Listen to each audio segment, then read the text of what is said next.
ভাষা আন্দোলনের নাগরিক কনভেনশন, বাংলার মান বাঙালির সম্মান স্লোগানে কনভেনশন। পুজোর পরে বনগাঁয়ের নাগরিক কনভেনশন, সীমানা লাগোয়া জেলা বনগাঁয় নাগরিক কনভেনশন, বাংলার মান বাঙালির সম্মান স্লোগানে এই কনভেনশন। আরো বিস্তারিত জানাবেন আবির ঘোষাল, রয়েছেন সঙ্গে। আবির, দেখো, জায়গা বাছাই করাটা খুব গুরুত্বপূর্ণ। তার কারণ হচ্ছে সীমান্তবর্তী জায়গা এবং সেই জায়গাতেই নাগরিক কনভেনশন করতে চায় কার্যত তৃণমূল কংগ্রেসের যারা নেতৃত্বরা রয়েছেন তারাই।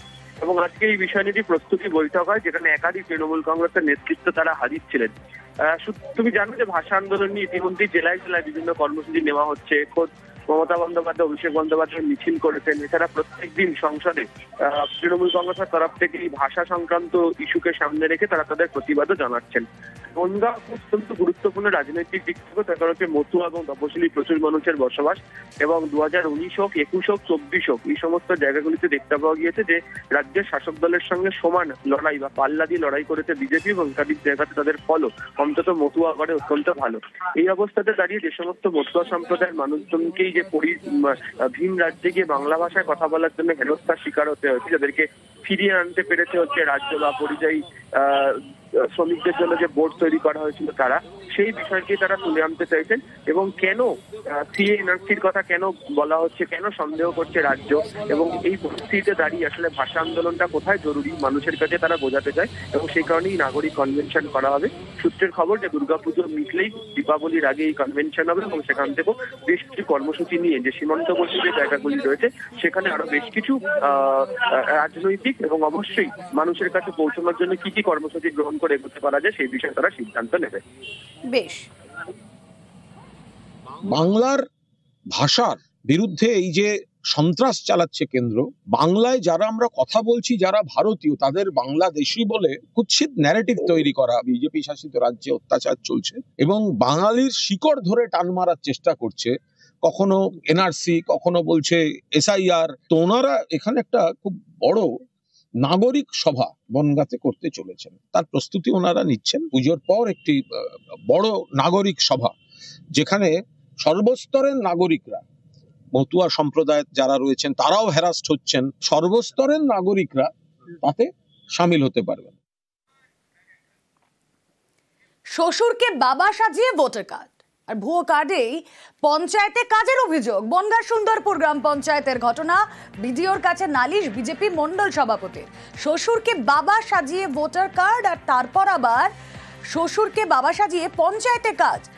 কথা বলবো, আমাদের প্রতিনিধি অনিরুদ্ধ রয়েছেন সঙ্গে। অনিরুদ্ধ, দেখো রুমেলা, উত্তর 24 পরগনার বনগাঁ ব্লকের সুন্দরপুর গ্রাম পঞ্চায়েতের পাটশিমুলিয়া এলাকার বাসিন্দা শাহিদ মন্ডল, তার বিরুদ্ধেই বাগদা বিজেপির 4 নম্বর মন্ডলের সভাপতি বনগাঁ বিডিওর কাছে একটি অভিযোগ দায়ের করেছে। তার অভিযোগ যে এই শাহিদ মন্ডল বাংলাদেশি বাসিন্দা, সে বাংলাদেশ থেকে এই দেশে এসে শ্বশুরকে বাবা বানিয়ে ভোট বানিয়েছেন, এবং শ্বশুরকে বাবা বানিয়ে শুধু ভোটই তৈরি করেননি, তিনি এই পাটশিমুলিয়া গ্রামের বাসিন্দা এবং সুন্দরপুর গ্রাম পঞ্চায়েতে তিনি ভিসিটির কাজ করছেন, অর্থাৎ ভিসিটি কর্মী হিসাবে তিনি নিয়োগ পেয়েছেন, পঞ্চায়েতে কাজ করছেন।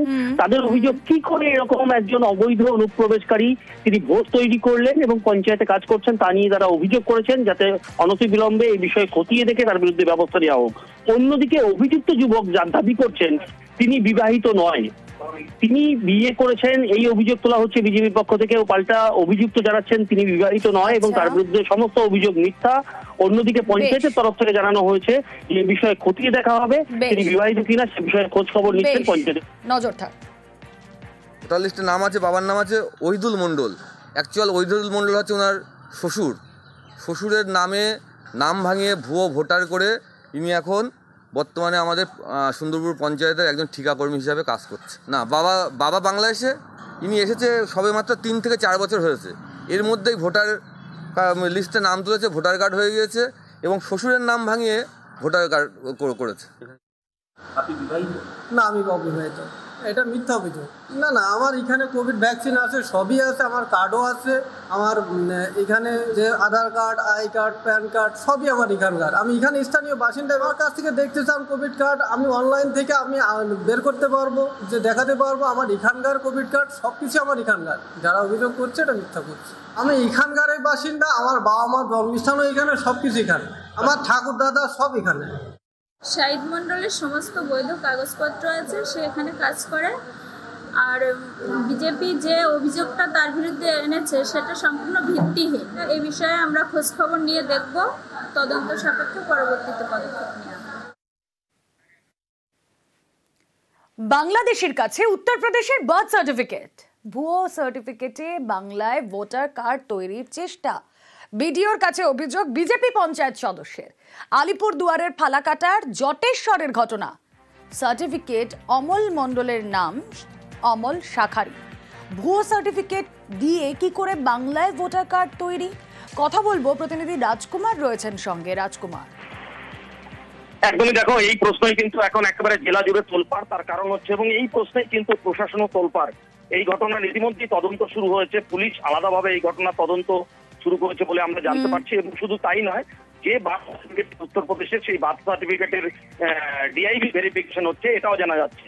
তবে যেটা জানতে পারছি এখন পর্যন্ত, যে এই যে অমল মণ্ডল জটেশ্বরের যেখানে থাকেন, সেখানেই তার প্রতিবেশী বা নিকট আত্মীয় রয়েছে রাধেশ্যাম শাখারি, এবং রাধেশ্যাম শাখারির স্ত্রী হচ্ছে চায়না শাখারি।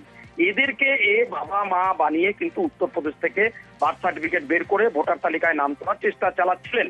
এবং ইতিমধ্যেই বিজেপির এই পঞ্চায়েত সদস্য বিডিও অফিসে এই অভিযোগ জানানোর পরেই ঘটনা প্রকাশ্যে এসছে। এখন প্রশাসন তদন্ত করছে এই বার্থ সার্টিফিকেট আদৌ কি উত্তরপ্রদেশ থেকে দেওয়া হয়েছে নাকি এটা একটি ফেক বার্থ সার্টিফিকেট।